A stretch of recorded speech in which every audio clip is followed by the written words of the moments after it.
Hello everyone welcome to my channel just notes. ਆਪਾਂ ਪੜ੍ਹ ਰਹੇ ਹਾਂ ਐਂਸ਼ੀਐਂਟ ਹਿਸਟਰੀ ਦੇ ਵਿੱਚ ਚੈਪਟਰ 2 ਜਿਹਦਾ ਨੇਮ ਹੈ ਵੈਦਿਕ ਏਜ ਜਾਨੀ ਕਿ ਵੈਦਿਕ ਯੁੱਗ। ਇਸ ਤੋਂ ਪਹਿਲਾਂ ਇੰਟਰੋਡਕਸ਼ਨ ਆਫ ਹਿਸਟਰੀ ਤੇ ਇੰਡਸ ਵੈਲੀ ਸਿਵਲਾਈਜੇਸ਼ਨ ਕਵਰ ਹੋ ਚੁੱਕੀ ਹੈ। ਇੰਟਰੋਡਕਸ਼ਨ ਦੇਖਾਂਗੇ। After the decline of Indus valley civilisation, ਜਦੋਂ ਸਿੰਧ ਘਾਟੀ ਸੱਭਿਅਤਾ ਦਾ ਖਾਤਮਾ ਹੋ ਚੁੱਕਿਆ ਸੀ, ਆਪਾਂ ਦੇਖਿਆ ਸੀ ਡਿਸਕਸ ਕੀਤਾ ਸੀ ਜਿਹੜੀ ਇੰਡਸ ਵੈਲੀ ਸਿਵਲਾਈਜੇਸ਼ਨ ਹੈ ਉਹ ਇੱਕ ਬਹੁਤ ਹੀ ਡਿਵੈਲਪਿੰਗ ਸਿਵਲਾਈਜੇਸ਼ਨ ਹੈ। ਟਾਊਨ ਪਲੈਨਿੰਗ ਬਹੁਤ ਵਧੀਆ ਸੀ, ਕਲਚਰ ਲੋਕਾਂ ਦਾ ਬਹੁਤ ਡਿਵੈਲਪਡ ਸੀ, ਇਕੁਅਲ ਰਾਈਟਸ ਸੀ ਵੂਮੈਨ ਤੇ ਮੈਨਸ ਨੂੰ, ਹੋਰ ਵੀ ਬਹੁਤ ਸਾਰੀਆਂ ਟੈਕਨਿਕਸ ਉਹਨਾਂ ਨੇ ਯੂਜ਼ ਕੀਤੀਆਂ ਹੋਈਆਂ ਸੀ। ਤਾਂ ਕੁਝ ਰੀਜ਼ਨਸ ਕਰਕੇ ਉਸ ਸੱਭਿਅਤਾ ਦਾ ਖਾਤਮਾ ਹੋ ਗਿਆ। ਜਦੋਂ ਇੰਡਸ ਵੈਲੀ ਸਿਵਲਾਈਜੇਸ਼ਨ ਦਾ ਡਿਕਲਾਈਨ ਹੁੰਦਾ ਫਿਰ ਇੰਡੀਆ ਦੇ ਵਿੱਚ ਐਂਟਰ ਕਰਦੇ ਨੇ ਆਰੀਅਨਸ। ਮੰਨਿਆ ਜਾਂਦਾ ਹੈ ਵੀ ਜਿਹੜੇ ਆਰੀਅਨਸ ਨੇ ਉਹ ਸੈਂਟਰਲ ਏਸ਼ੀਆ ਵੱਲੋਂ ਆਏ ਨੇ ਇੰਡੀਅਨ ਸਬਕੌਂਟੀਨੈਂਟ ਦੇ ਵਿੱਚ, ਤੇ ਆਰੀਅਨਸ ਨੂੰ ਹੀ ਵੈਦਿਕ ਕਲਚਰ ਦਾ ਫਾਊਂਡਰ ਮੰਨਿਆ ਜਾਂਦਾ ਹੈ, ਜਾਣੀ ਕਿ ਵੈਦਿਕ ਯੁੱਗ ਦੇ ਸੰਸਥਾਪਕ ਆਰੀਅਨਸ ਨੂੰ ਹੀ ਮੰਨਿਆ ਗਿਆ ਹੈਗਾ। Some scholars believe that the Aryans were native to the soil of India. ਕੁਝ ਵਿਦਵਾਨਾਂ ਦਾ ਇਹ ਮੰਨਣਾ ਹੈ ਕਿ ਜਿਹੜੇ ਆਰੀਅਨ ਨੇ ਉਹਨਾਂ ਦਾ ਮੂਲ ਨਿਵਾਸ ਸਥਾਨ ਭਾਰਤ ਹੀ ਹੈ, ਉਹ ਕਿਤੋਂ ਵੀ ਆਊਟਸਾਈਡਰ ਨਹੀਂ ਹੈਗੇ, ਮਤਲਬ ਉਹ ਆਊਟਸਾਈਡ ਬਾਉਂਡਰੀ ਤੋਂ ਨਹੀਂ ਐਂਟਰ ਕੀਤੇ ਭਾਰਤ ਦੇ ਵਿੱਚ। ਤਾਂ ਕੁਝ ਥਿਊਰੀਜ਼ ਨੇ related to ancestry of Aryans. ਉਹ ਕਿਹੜੀਆਂ ਥਿਊਰੀਜ਼ ਨੇ ਆਪਾਂ ਡਿਸਕਸ ਕਰਾਂਗੇ। Sapta Sindhu theory, AC Das, KM Munshi and doctor Sampurna Nanda ਦੇ ਅਕੋਰਡਿੰਗ ਜਿਹੜਾ ਆਰੀਆ ਦਾ ਓਰੀਜਨਲ ਹੋਮ ਹੈ ਉਹ ਸਿੰਧੂ ਸੀਗਾ। ਇਹ ਥਿਊਰੀ ਦੇ ਸਪੋਰਟ ਦੇ ਵਿੱਚ ਉਹਨਾਂ ਨੇ ਕਿਹਾ ਵੀ ਜਿਹੜਾ ਸਪਤ ਸਿੰਧੂ ਹੈ ਉਹ ਇੱਕ ਇਕਲੌਤਾ ਇਹੋ ਜਿਹਾ ਰੀਜ਼ਨ ਹੈ ਜਿਹੜਾ ਰਿਗਵੇਦ ਦੇ ਵਿੱਚ ਮੈਂਸ਼ਨ ਕੀਤਾ ਗਿਆ ਹੈਗਾ। ਹੋਰ ਕਿਸੇ ਵੀ ਕੰਟਰੀ ਦਾ ਮੈਂਸ਼ਨ ਆਪਾਂ ਨੂੰ ਰਿਗਵੇਦ ਦੇ ਵਿੱਚ ਨਹੀਂ ਮਿਲਦਾ।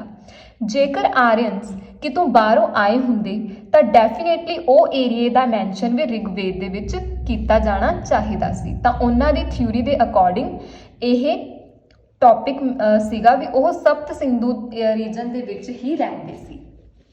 ਨੈਕਸਟ ਆਪਣੇ ਕੋਲ ਹੈਗੀ ਹੈ ਤਿਬੇਤੀਅਨ ਥਿਊਰੀ। ਇਹ ਸਵਾਮੀ ਦਯਾਨੰਦ ਸਰਸਵਤੀ ਨੇ ਦਿੱਤੀ ਸੀ।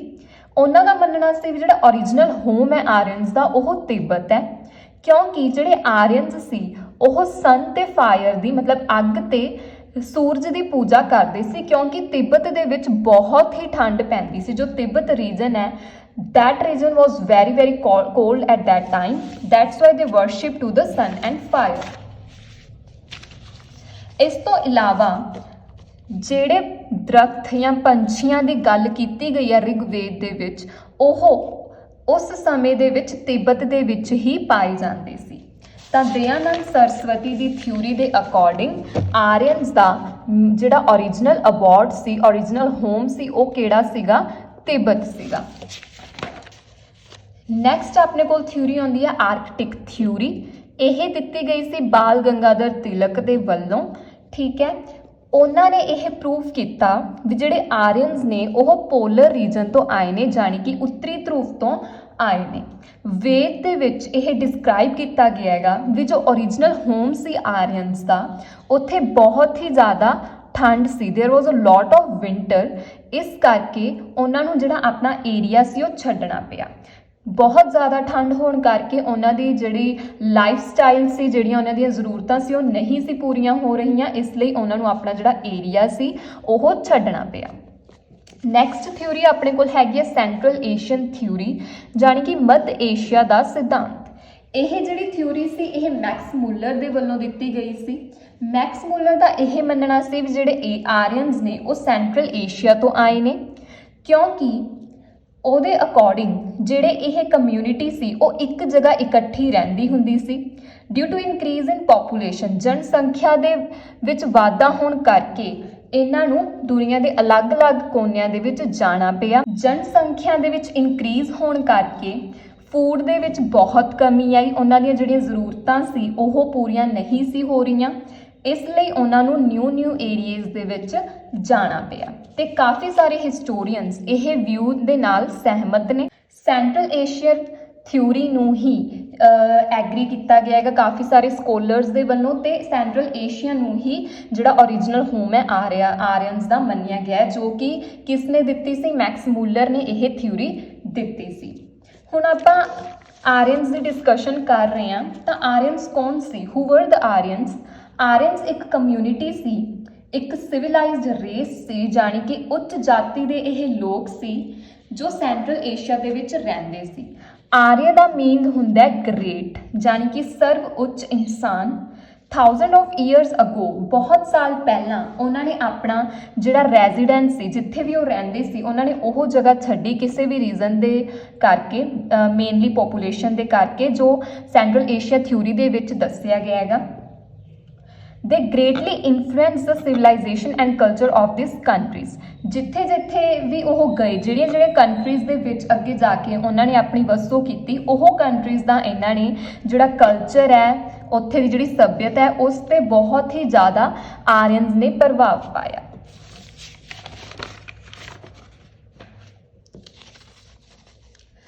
Spread of ਆਰੀਅਨਸ in India. India ਦੇ ਵਿੱਚ ਆਰੀਅਨਸ ਦਾ ਕਿੰਨਾ ਕੁ ਵਿਸਥਾਰ ਸੀ, ਕਿੱਥੇ ਤੱਕ ਇਹਨਾਂ ਦੀਆਂ ਬਾਉਂਡਰੀਜ਼ ਸੀਗੀਆਂ। Historians have different opinions about when and how the Aryans came to India. Historians ਦੇ ਆਪਣੇ ਅਲੱਗ-ਅਲੱਗ ਵਿਊਜ਼ ਨੇ, ਕੋਈ ਵੀ ਡੈਫੀਨੇਟ ਨੌਲੇਜ ਆਪਣੇ ਕੋਲ ਇਨਫੋਰਮੇਸ਼ਨ ਨਹੀਂ ਹੈਗੀ ਜਿਹੜੇ ਆਰੀਅਨਸ ਨੇ ਉਹ ਕਦੋਂ ਤੇ ਕਿਵੇਂ ਇੰਡੀਆ ਦੇ ਵਿੱਚ ਆਏ। Mostly scholars believe that they came from 1500 BC to 1000 BC. ਜ਼ਿਆਦਾ ਇਤਿਹਾਸਕਾਰ ਮੰਨਦੇ ਹਨ ਕਿ ਭਾਰਤ ਦੇ ਵਿੱਚ ਆਉਣ ਦਾ ਸਮਾਂ 1500 ਈਸਵੀ ਪੂਰਵ ਤੋਂ 1000 ਈਸਵੀ ਪੂਰਵ ਦੇ ਵਿਚਕਾਰ ਹੀ ਸੀ। They did not come here together. ਮੰਨਿਆ ਜਾਂਦਾ ਹੈ ਵੀ ਉਹ ਸਾਰੇ ਇਕੱਠੇ ਭਾਰਤ ਦੇ ਵਿੱਚ ਨਹੀਂ ਸੀ ਆਏ, ਪਰ ਅਲੱਗ-ਅਲੱਗ ਗਰੁੱਪ ਬਣਾ ਕੇ, ਟੋਲੀਆਂ ਬਣਾ ਕੇ ਉਹ ਕੰਟੀਨਿਊ ਆਉਂਦੇ ਰਹੇ। Here they first had to fight with tribes called Dravids and Punis. ਇੱਥੇ ਉਹਨਾਂ ਨੂੰ ਡਰਾਵਿਡ ਤੇ ਪੁਨੀ ਨਾਮ ਦੇ ਕਬੀਲਿਆਂ ਦੇ ਨਾਲ ਲੜਨਾ ਪਿਆ। ਆਰੀਅਨਸ ਵਰ ਵਿਕਟੋਰੀਅਸ, ਉਹ ਵਿਜੇਤਾ ਰਹੇ ਕਿਉਂਕਿ ਉਹਨਾਂ ਦੇ ਕੋਲ ਬਹੁਤ ਹੀ ਵਧੀਆ ਵੈਪਨਸ ਸੀ ਅਤੇ ਫਾਸਟ ਚੈਰੀਅਟਸ ਸੀ। ਚੈਰੀਅਟਸ ਹੁੰਦਾ ਰੱਥ, ਤੇਜ਼ ਰਫ਼ਤਾਰ ਵਾਲੇ ਰੱਥ ਉਹਨਾਂ ਕੋਲ ਮੌਜੂਦ ਸੀ, ਇਸ ਕਰਕੇ ਉਹ ਇਹਨਾਂ ਲੜਾਈਆਂ ਦੇ ਵਿੱਚ ਵਿਜੇਤਾ ਰਹੇ। ਆਰੀਅਨਸ ਇਨੀਸ਼ੀਅਲੀ ਸੈਟਲਡ ਇਨ ਅ ਰੀਜਨ ਕਾਲਡ ਸਪਤ ਸਿੰਧੂ। ਸਪਤ ਸਿੰਧੂ ਰੀਜਨ ਦੇ ਵਿੱਚ ਸ਼ੁਰੂਆਤ ਦੇ ਵਿੱਚ ਉਹਨਾਂ ਨੇ ਸਪਤ ਸਿੰਧੂ ਦੇ ਵਿੱਚ ਆਪਣੀ ਵਸਤੂ ਕੀਤੀ, ਠੀਕ ਹੈ। The names of 7 river that flowed in this region. ਇਹ ਰੀਜਨ ਦੇ ਵਿੱਚ 7 ਨਦੀਆਂ ਵੀ ਵਹਿੰਦੀਆਂ ਸਨ, ਜਿਨ੍ਹਾਂ ਦੇ ਨਾਮ ਹਨ ਸਤਲੁਜ, ਬਿਆਸ, ਰਾਵੀ, ਚਨਾਬ, ਝੇਲਮ, ਇੰਦਸ ਤੇ ਸਰਸਵਤੀ। ਏਂਸ਼ੀਅੰਟ ਨੇਮਸ ਇਹਨਾਂ ਰਿਵਰਸ ਦੇ ਕੀ ਸੀਗੇ? ਇੰਦਸ ਦਾ ਨੇਮ ਸੀ ਸਿੰਧੂ, ਝੇਲਮ ਦਾ ਨੇਮ ਸੀ ਬਿਤਾਸਤਾ, ਚਨਾਬ ਦਾ ਨੇਮ ਸੀ ਅਸਕਿਨੀ, ਬਿਆਸ ਦਾ ਨੇਮ ਸੀ ਵਿਪਾਸਾ, ਰਾਵੀ ਦਾ ਨੇਮ ਸੀ ਪਾਰੂਸ਼ਨੀ ਤੇ ਸਤਲੁਜ ਦਾ ਨੇਮ ਸੀ ਸਤੁਦਰੀ। ਇਹ ਜਿਹੜੀਆਂ ਰਿਵਰਸ ਨੇ ਇਹ ਪੰਜਾਬ ਰੀਜਨ ਦੇ ਵਿੱਚ ਫਲੋ ਕਰਦੀਆਂ ਸੀ। ਸਰੁਸਤੀ, ਜਿਹਨੂੰ ਸਰਸਵਤੀ ਕਿਹਾ ਜਾਂਦਾ ਸੀ ਰਿਗਵੇਦ ਟਾਈਮ ਦੇ ਵਿੱਚ, ਇਹ ਰਾਜਸਥਾਨ ਦੇ ਵਿੱਚ ਫਲੋ ਕਰਦੀ ਸੀ। ਸੋ ਇਹ ਨੇਗੇ ਏਂਸ਼ੀਅੰਟ ਨੇਮਸ ਆਫ ਰਿਵਰਸ।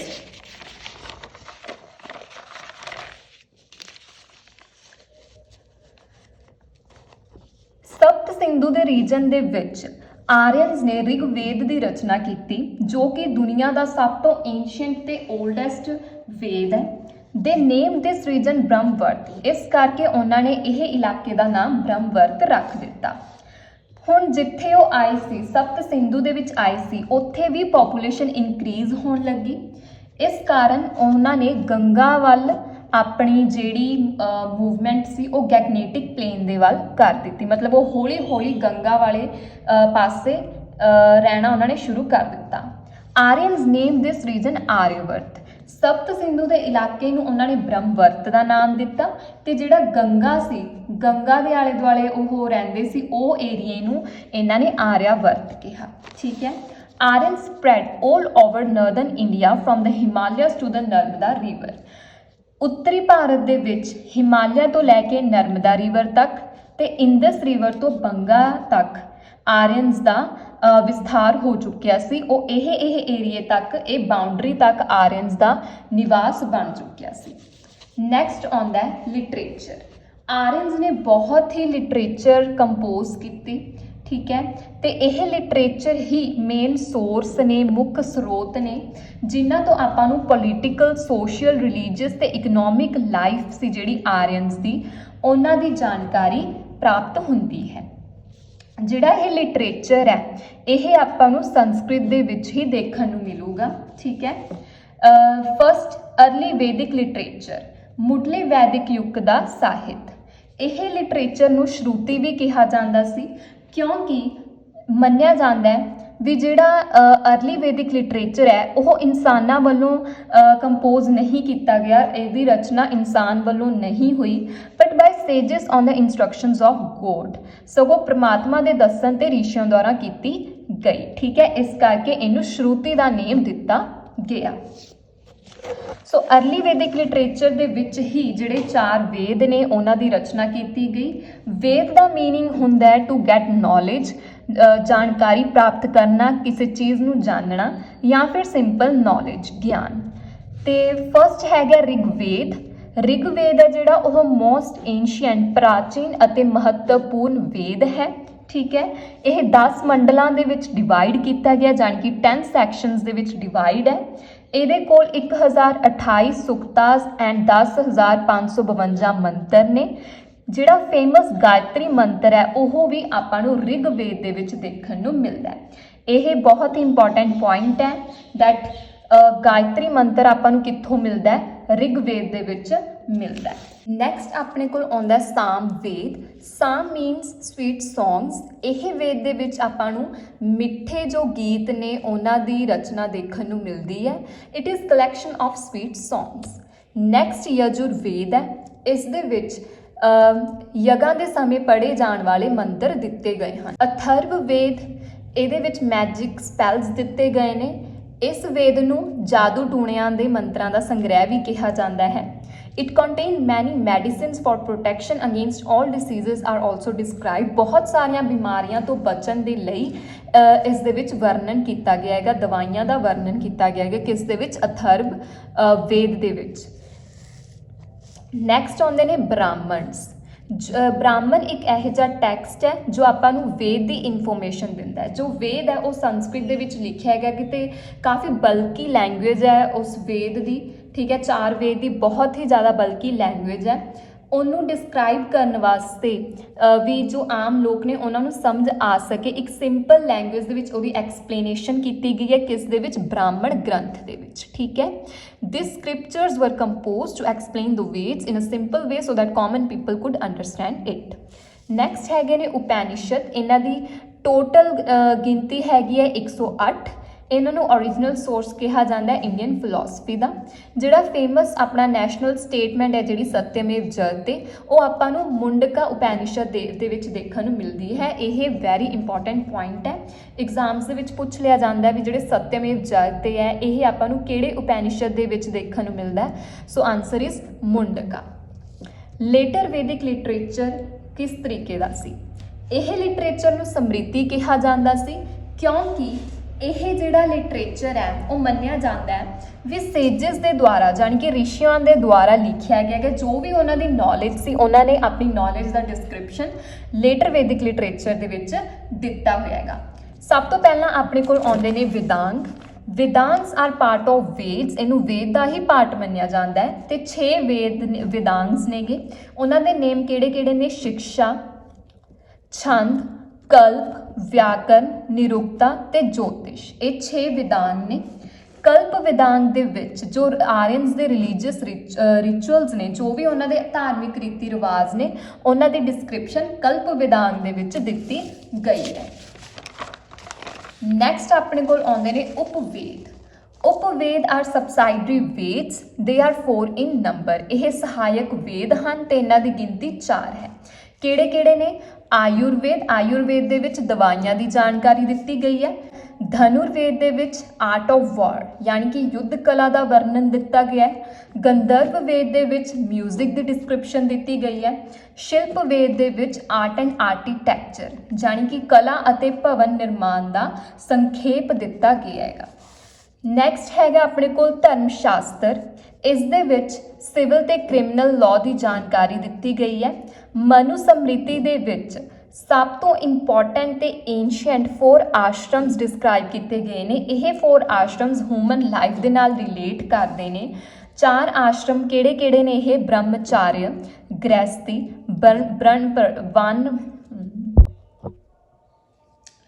ਇਹ 4 ਆਸ਼ਰਮ ਕਿਹੜੇ ਨੇ ਆਪਣੇ? ਬ੍ਰਹਮਚਾਰਿਆ, ਗ੍ਰਹਿਸਥੀ, ਵਨਪ੍ਰਸਥ ਤੇ ਸੰਨਿਆਸ। ਬ੍ਰਹਮਚਾਰਿਆ ਦੇ ਵਿੱਚ ਬੇਸਿਕਲੀ 25 ਸਾਲ ਤੱਕ ਜਿਹੜੇ ਵਿਦਿਆਰਥੀ ਸੀ ਉਹ ਐਜੂਕੇਸ਼ਨ ਲੈਂਦੇ ਸੀ।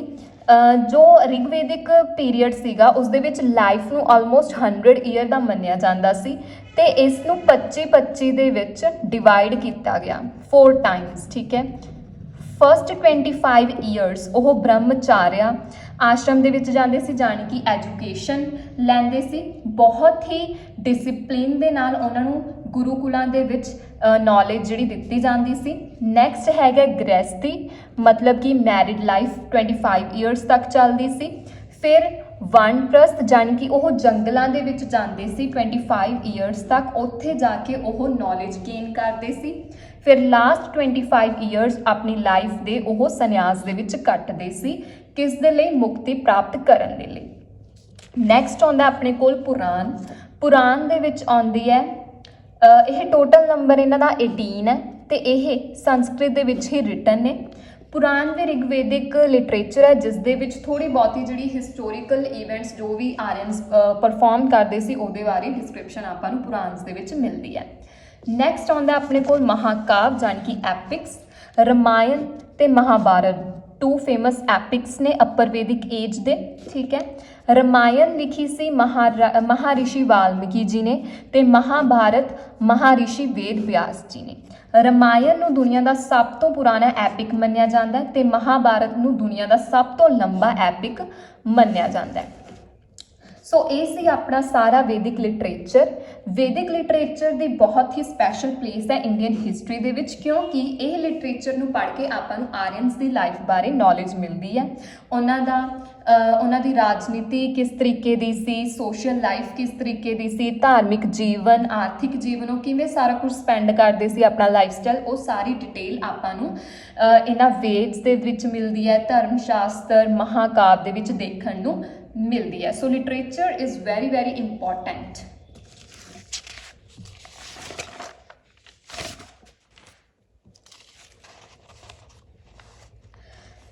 ਨੈਕਸਟ ਟੌਪਿਕ ਹੈ ਰਿਗਵੈਦਿਕ ਸਿਵਲਾਈਜੇਸ਼ਨ। ਜਿਵੇਂ ਆਪਾਂ ਇੰਡਸ ਵੈਲੀ ਸਿਵਲਾਈਜੇਸ਼ਨ ਪੜ੍ਹੀ ਸੀ, ਸਿਵਲਾਈਜੇਸ਼ਨ ਦਾ ਮੀਨਿੰਗ ਕੀ ਹੁੰਦਾ, ਜੋ ਵੀ ਲੋਕਾਂ ਦਾ ਕਲਚਰ ਹੁੰਦਾ, ਉਹਨਾਂ ਦਾ life style, diet, dressing sense, ਉਹ ਸਭ ਕੁਝ ਆਪਾਂ ਨੂੰ ਇੱਕ ਸਿਵਲਾਈਜੇਸ਼ਨ ਦੇ ਵਿੱਚ ਦੇਖਣ ਨੂੰ ਮਿਲਦਾ ਹੈ। ਐਵੇਂ ਹੀ ਇੰਡਸ ਵੈਲੀ ਸਿਵਲਾਈਜੇਸ਼ਨ ਦੇ ਵਰਗੀ ਹੀ ਰਿਗਵੈਦਿਕ ਸਿਵਲਾਈਜੇਸ਼ਨ ਸੀ, ਠੀਕ ਹੈ। ਇਸ ਸਿਵਲਾਈਜੇਸ਼ਨ ਦੇ ਵਿੱਚ ਲੋਕ ਕਿਸ ਤਰੀਕੇ ਦੇ ਨਾਲ ਰਹਿੰਦੇ ਸੀ, ਕਿਹੜੇ ਰਿਚੁਅਲ ਪਰਫਾਰਮ ਕਰਦੇ ਸੀ, ਉਹ ਡਿਸਕਸ ਕਰਦੇ ਹਾਂ, ਦੇਖਦੇ ਹਾਂ ਆਪਾਂ। ਅਰਲੀ ਵੈਦਿਕ ਦੇ ਵਿੱਚ ਮੁੱਢਲਾ ਵੈਦਿਕ ਯੁੱਗ ਕਿਸ ਤਰੀਕੇ ਦਾ ਸੀ? ਪੋਲੀਟੀਕਲ ਲਾਈਫ, ਫੈਮਿਲੀ ਹੈਡ ਵਾਸ ਕਾਲਡ ਗ੍ਰਹਿਪਤੀ ਜਾਂ ਕੁਲਪਤੀ। ਜੋ ਵੀ ਪਰਿਵਾਰ ਦਾ ਮੁਖੀ ਹੁੰਦਾ ਸੀ ਉਸ ਨੂੰ ਗ੍ਰਹਿਪਤੀ ਜਾਂ ਕੁਲਪਤੀ ਕਿਹਾ ਜਾਂਦਾ ਸੀ, ਠੀਕ ਹੈ। Village was form together with some families. ਕੁਝ ਪਰਿਵਾਰਾਂ ਨੂੰ ਇਕੱਠਾ ਮਿਲਾ ਕੇ ਇੱਕ ਪਿੰਡ ਬਣਦਾ ਸੀ, ਉਸ ਪਿੰਡ ਦੇ ਮੁਖੀ ਨੂੰ ਗ੍ਰਾਮਣ ਕਿਹਾ ਜਾਂਦਾ ਸੀ। ਤੇ ਮੈਨੀ ਵਿਲੇਜਰਸ ਵਰ ਯੂਨਾਈਟਿਡ ਟੂ ਫਾਰਮ ਵਨ ਵਿਸ਼। ਜਿਵੇਂ ਆਪਣੀ ਡਿਸਟ੍ਰਿਕਟ ਹੁੰਦੀ ਹੈ ਉਸ ਟਾਈਮ ਨੂੰ ਇਹ ਵਿਸ਼ ਕਿਹਾ ਜਾਂਦਾ ਸੀ। ਉਸ ਟਾਈਮ ਦੇ ਵਿੱਚ ਪਿੰਡਾਂ ਨੂੰ ਮਿਲਾ ਕੇ ਇੱਕ ਵਿਸ਼ ਬਣਦਾ ਸੀ ਤੇ ਵਿਸ਼ ਦਾ ਹੈੱਡ ਕੌਣ ਸੀਗਾ? ਵਿਸ਼ਪਤੀ ਸੀਗਾ। ਤੇ ਮੈਨੀ ਵਿਸ਼ਾਸ were combined to form one nation. ਜਿਵੇਂ ਕਾਫੀ ਸਾਰੀਆਂ ਡਿਸਟ੍ਰਿਕਟ ਨੂੰ ਮਿਲਾ ਕੇ ਇੱਕ ਸਟੇਟ ਬਣਦੀ ਹੈ, ਸੇਮ ਵਿਸ਼ਸ ਨੂੰ ਮਿਲਾ ਕੇ ਇੱਕ ਰਾਜ ਬਣਦਾ ਸੀ ਤੇ ਉਹ ਰਾਜ ਦਾ ਹੈੱਡ ਕੌਣ ਹੁੰਦਾ ਸੀ? ਰਾਜਾ ਜਾਂ ਰਾਜਨ। ਤੇ ਰਾਜਾ ਦੇ ਕੋਲ ਕਾਫੀ ਸਾਰੇ ਮਿਨਿਸਟਰਸ ਹੁੰਦੇ ਸੀ, ਉਹਦੇ ਅੰਡਰ ਬਹੁਤ ਸਾਰੇ ਮੰਤਰੀ ਕੰਮ ਕਰਦੇ ਸੀ। ਉਸ ਟਾਈਮ ਦੇ ਫੇਮਸ ਮਿਨਿਸਟਰਸ ਕੌਣ ਸੀ? ਪੁਰੋਹਿਤ, ਸੈਨਾਨੀ ਤੇ ਗ੍ਰਾਮਣੀ। ਸਭਾ ਐਂਡ ਸਮਿਤੀ ਵਰ ਦ 2 ਕਮੇਟੀਜ਼। ਜਿਵੇਂ ਆਪਣਾ ਅੱਜ ਦਾ ਜਿਹੜਾ ਕਨਸਟੀਟਿਊਸ਼ਨ ਦੇਖੀਏ, ਇੱਥੇ ਲੋਕ ਸਭਾ ਐਂਡ ਰਾਜ ਸਭਾ 2 ਕਮੇਟੀਜ਼ ਨੇਗੀਆਂ, ਜਿਸ ਦੇ ਨਾਲ ਜਿਹੜੇ ਕਾਫੀ ਸਾਰੇ ਡਿਸੀਸ਼ਨਸ ਲਏ ਜਾਂਦੇ ਨੇ, ਲਾਅ ਬਣਦੇ ਨੇ, ਪਾਰਲੀਮੈਂਟ ਦੇ ਵੱਲੋਂ ਹੀ ਲਾਅ ਪਾਸ ਕੀਤੇ ਜਾਂਦੇ ਨੇ। ਤਾਂ ਲੋਕ ਸਭਾ ਤੇ ਰਾਜ ਸਭਾ ਬਹੁਤ ਹੀ ਕ੍ਰੂਸ਼ੀਅਲ ਰੋਲ ਪਲੇ ਕਰਦੀ ਹੈ। ਉਸ ਟਾਈਮ ਤੇ ਵੀ ਸੇਮ ਸਭਾ ਐਂਡ ਸਮਿਤੀ ਬਣਾਏ ਗਏ ਸੀਗੇ ਤੇ ਜੋ ਵੀ ਨੇਸ਼ਨ ਦੀ ਪ੍ਰੋਬਲਮ ਹੁੰਦੀ ਸੀ ਉਹਨੂੰ ਸੋਲਵ ਕਰਦੀਆਂ ਸੀ ਇਹ ਦੋਵੇਂ ਕਮੇਟੀਜ਼। ਮਤਲਬ ਜਿਹੜੇ ਇੰਪੋਰਟੈਂਟ ਡਿਸੀਸ਼ਨ ਸੀ ਇਹੀ ਰਾਜੇ ਨੂੰ ਕੀ ਕਰਦੀਆਂ ਸੀ? ਸਲਾਹ ਮਸ਼ਵਰਾ ਦਿੰਦੀਆਂ ਸੀ। ਤੋਂ ਮੇਨ ਜਿਹੜਾ ਡਿਸੀਸ਼ਨ ਸੀਗਾ ਉਹ ਸਭਾ ਤੇ ਸਮਿਤੀ ਦਾ ਹੀ ਹੁੰਦਾ ਸੀ, ਰਾਜਾ ਜਸਟ ਅਨਾਊਂਸ ਹੀ ਕਰਦਾ ਸੀਗਾ। ਮਤਲਬ ਸਭਾ ਤੇ ਸਮਿਤੀ ਕੋਲ ਬਹੁਤ ਜ਼ਿਆਦਾ ਪਾਵਰ ਹੈਗੀ ਸੀ ਉਸ ਟਾਈਮ ਤੇ। ਹਿਸਟੋਰੀਅਨਸ ਦਾ ਮੰਨਣਾ ਹੈ ਵੀ ਸਭਾ ਦੇ ਵਿੱਚ ਐਲਡਰਸ ਜਾਣੀ ਕਿ ਬਜ਼ੁਰਗ ਹੁੰਦੇ ਸੀ ਤੇ ਸਮਿਤੀ ਦੇ ਵਿੱਚ ਦੂਸਰੇ ਜਿਹੜੇ ਮੈਂਬਰਸ ਨੇ ਉਹ ਇਨਕਲੂਡ ਹੁੰਦੇ ਸੀ। These bodies had unlimited powers, ਮਤਲਬ ਇਹਨਾਂ ਕੋਲ ਬਹੁਤ ਹੀ ਜ਼ਿਆਦਾ ਸ਼ਕਤੀਆਂ ਸਨ ਤੇ ਰਾਜਾ ਸੀ ਜੋ ਉਹ ਇਹਨਾਂ ਦੇ ਕਹਿਣੇ ਤੇ ਹੀ ਚੱਲਦਾ ਸੀ। ਪੂਰਾ ਜਿਹੜੇ ਸਭਾ ਤੇ ਸਮਿਤੀ ਸੀ ਉਹ ਵੈਰੀ ਵੈਲ ਡਿਫਾਈਨਡ, ਉਹਨਾਂ ਦਾ ਜਿਹੜਾ ਆਰਕੀਟੈਕਚਰ ਸੀ ਜੋ ਵੀ ਕਮੇਟੀ ਦਾ ਉਹ ਵੈਲ ਡਿਵੈਲਪਡ ਸੀਗਾ। ਪੂਰਾ ਜਸਟਿਸ ਨੂੰ ਧਿਆਨ ਰੱਖ ਕੇ ਹੀ ਡਿਸੀਜਨ ਲਿਆ ਜਾਂਦਾ ਸੀਗਾ, ਕੋਈ ਵੀ ਬਾਇਸਡ ਨਹੀਂ ਸੀਗਾ ਉਸ ਟਾਈਮ ਤੇ ਸਭਾ ਤੇ ਸਮਿਤੀ ਦੇ ਵਿੱਚ। ਸੋਸ਼ਲ ਲਾਈਫ ਦੀ ਜੇ ਗੱਲ ਕਰੀਏ ਤਾਂ ਉਸ ਟਾਈਮ ਦੇ ਵਿੱਚ ਜੁਆਇੰਟ ਫੈਮਿਲੀ ਸਿਸਟਮ ਸੀ, ਸਾਂਝਾ ਪਰਿਵਾਰ ਹੁੰਦਾ ਸੀ ਲੋਕਾਂ ਦਾ। ਇਸਤਰੀਆਂ ਨੂੰ ਬਹੁਤ ਹੀ ਸਨਮਾਨ ਦਿੱਤਾ ਜਾਂਦਾ ਸੀ, ਠੀਕ ਹੈ। ਰਿਗਵੇਦਿਕ ਪੀਰੀਅਡ ਦੇ ਵਿੱਚ ਕੋਈ ਵੀ ਡਿਸਕ੍ਰਿਮੀਨੇਸ਼ਨ ਨਹੀਂ ਸੀ। ਜਿਵੇਂ ਇੰਡਸ ਵੈਲੀ ਸਿਵਲਾਈਜੇਸ਼ਨ ਦੇ ਵਿੱਚ ਵੂਮਨਸ ਤੇ ਮੈਨਸ ਨੂੰ ਇਕੁਅਲ ਰਾਈਟ ਦਿੱਤੇ ਗਏ, ਉਵੇਂ ਹੀ ਅਰਲੀ ਰਿਗਵੇਦਿਕ ਪੀਰੀਅਡ ਦੇ ਵਿੱਚ ਦੋਵਾਂ ਕੋਲ ਇਕੁਅਲ ਰਾਈਟਸ ਸੀ, ਹਾਈਲੀ ਰਿਸਪੈਕਟਡ ਸੀ ਉਹ, ਤੇ ਕੋਈ ਵੀ ਡਿਸਕ੍ਰਿਮੀਨੇਸ਼ਨ ਨਹੀਂ ਸੀ ਕੀਤੀ ਜਾਂਦੀ। ਦੇ ਹੈਡ ਇਕੁਅਲ ਰਾਈਟਸ ਐਂਡ ਵਰ ਵੈਲ ਐਜੂਕੇਟਡ, ਤੇ ਉਹ ਬਹੁਤ ਹੀ ਵਧੀਆ ਤਰੀਕੇ ਦੇ ਨਾਲ ਪੜ੍ਹੀਆਂ ਵੀ ਹੋਈਆਂ ਸਨ। Student use to go to gurukuls to get education, ਆਪਾਂ ਪਹਿਲਾਂ ਡਿਸਕਸ ਕਰ ਚੁੱਕੇ ਹਾਂ ਵੀ ਪਹਿਲਾਂ ਉਹ ਗੁਰੂਕੁਲਸ ਦੇ ਵਿੱਚ ਜਾਂਦੇ ਸੀ ਕੀ ਕਰਨ ਦੇ ਲਈ, ਐਜੂਕੇਸ਼ਨ ਲੈਣ ਦੇ ਲਈ।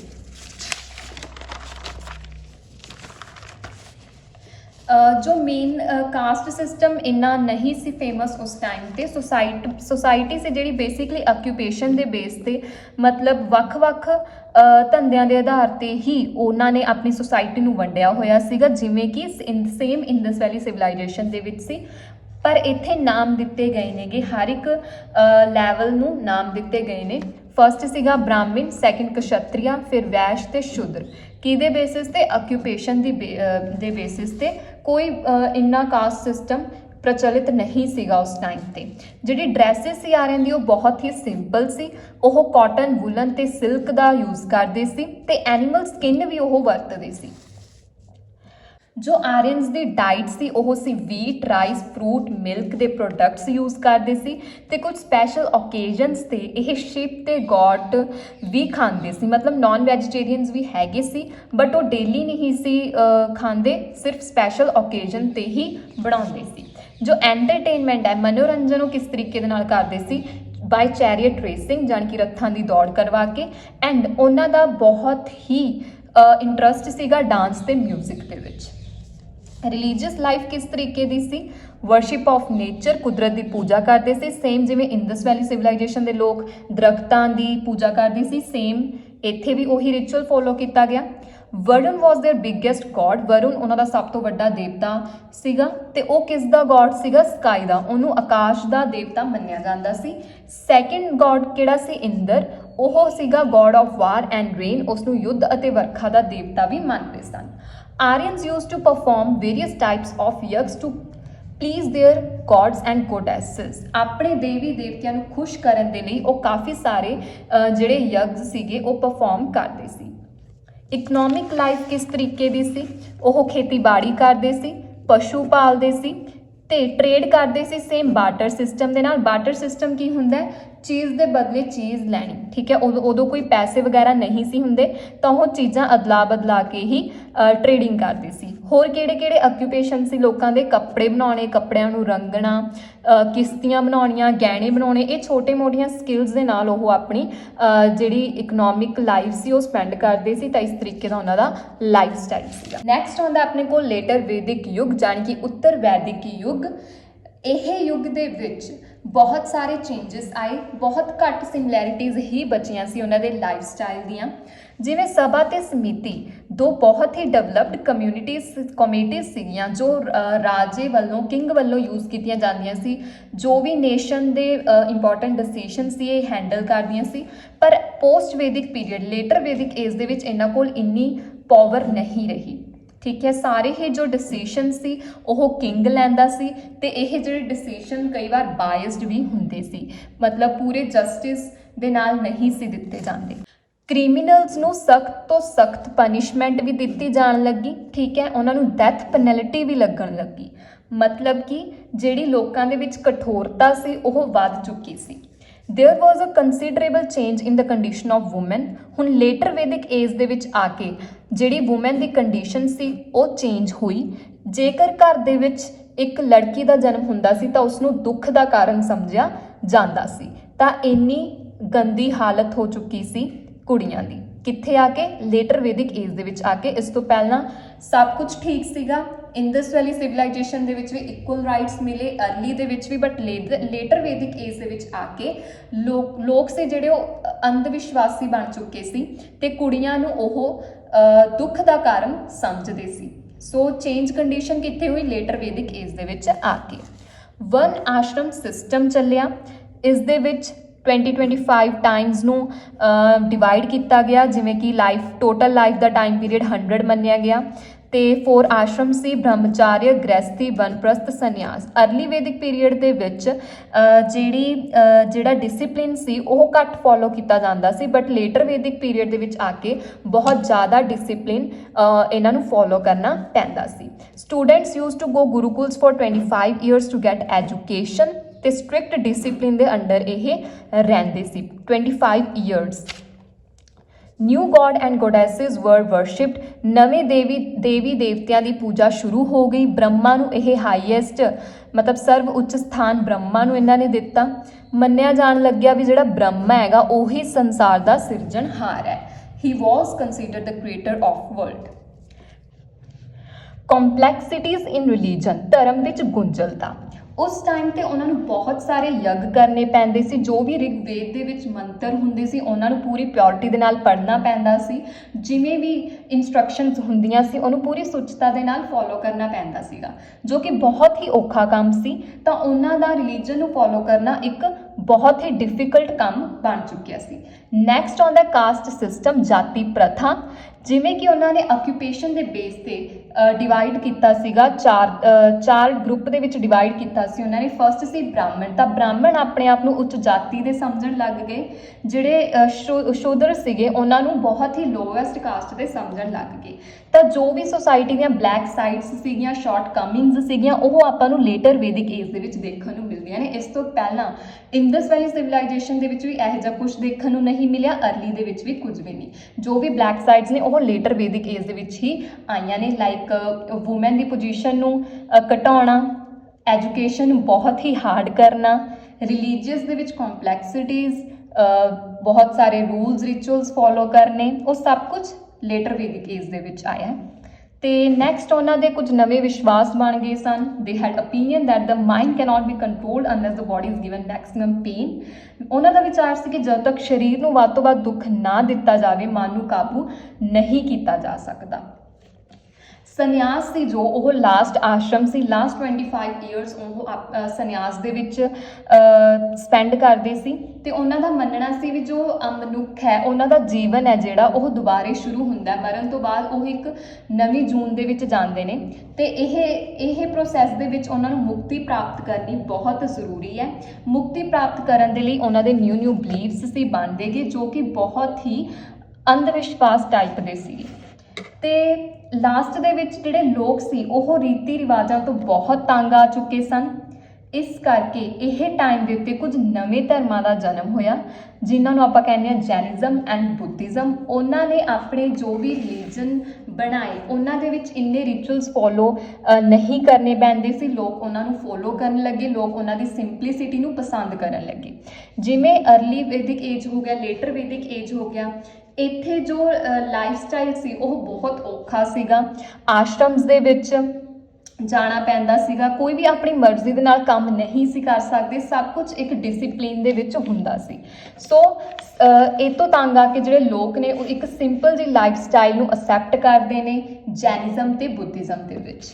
ਇੱਥੇ ਆਪਣਾ ਟੌਪਿਕ ਹੈ ਜਿਹੜਾ ਵੈਦਿਕ ਏਜ ਦਾ ਉਹ ਖਤਮ ਹੁੰਦਾ ਹੈ। ਰਿਲੇਟਡ ਵਨ ਵਰਡ ਕੁਐਸਚਨਸ ਹੈਗੇ ਨੇ। ਓਲਡੈਸਟ ਵੇਦ ਕਿਹੜਾ ਹੈ? ਰਿਗਵੇਦ ਦਾ। ਮੀਨਿੰਗ ਆਫ ਆਰਿਆ ਕੀ ਹੈ? ਨੋਬਲ ਮੈਨ, ਜਾਣੀ ਕਿ ਸਰਵ ਉੱਚ ਆਦਮੀ ਆਰਿਆ ਦਾ ਮਤਲਬ ਹੈ। Veda contain magical charm and spell, ਕਿਹੜਾ ਵੇਦ ਹੈ? ਉਹ ਅਥਰਵ ਵੇਦ ਹੈ। ਮੇਨ ਥੀਮ ਕੀ ਹੈ? ਉਪਨਿਸ਼ਦ ਦੀ ਫਿਲੋਸਫੀ। ਲਾਰਜ ਨੰਬਰ ਆਫ ਹਿਮਸ ਨੇ ਜਿਹੜੀਆਂ ਰਿਗਵੇਦ ਦੇ ਵਿੱਚ, ਉਹ ਕਿਹੜੇ ਗੋਡ ਨੂੰ ਡਿਵੋਟ ਨੇ? ਇੰਦਰ ਨੂੰ। ਤੇ ਪੋਪੂਲਰ ਗੋਡ ਵੀ ਕਿਹੜਾ? ਇੰਦਰ ਹੀ ਹੈ। ਨੰਬਰ ਆਫ ਪੁਰਾਣਸ ਕਿਹੜੇ ਨੇ? ਕਿੰਨੇ ਨੇ? 18 ਨੇਗੇ। ਜਿਹੜਾ ਸਤਯਮੇਵ ਜਯਤੇ ਹੈ, ਜਿਹੜੀ ਕਿ ਆਪਣੀ ਇੰਡੀਆ ਦੀ ਨੈਸ਼ਨਲ ਸਟੇਟਮੈਂਟ ਹੈ, ਉਹ ਸਟੇਟ ਐਂਬਲਮ ਦੇ ਵਿੱਚ ਲਿਖਿਆ ਹੋਇਆ, ਉਹ ਕਿਹੜੇ ਉਪਨਿਸ਼ਦ ਤੋਂ ਲਿਆ ਹੈਗਾ? ਮੁੰਡਕਾ ਉਪਨਿਸ਼ਦ ਦੇ ਵਿੱਚੋਂ। ਸਟੈਪਲ ਫੂਡ, ਮੁੱਖ ਖਾਣਾ ਕਿਹੜਾ ਸੀ ਆਰੀਅਨ ਦਾ? Milk and its products. ਉਹ ਦੁੱਧ ਤੇ ਬਣੇ ਪ੍ਰੋਡਕਟਸ ਹੀ ਯੂਜ਼ ਕਰਦੇ ਸੀ ਜ਼ਿਆਦਾਤਰ। ਜਿਹੜਾ ਗਾਇਤਰੀ ਮੰਤਰ ਹੈ ਉਹ ਕਿੱਥੋਂ ਆਪਾਂ ਨੂੰ ਫਾਊਂਡ ਹੋਇਆ? ਰਿਗਵੇਦ ਦੇ ਵਿੱਚੋਂ। ਸੋ ਇਹ ਸੀ ਵੈਦਿਕ age. If you like my content and my efforts, so please like and subscribe my channel. Thank you so much.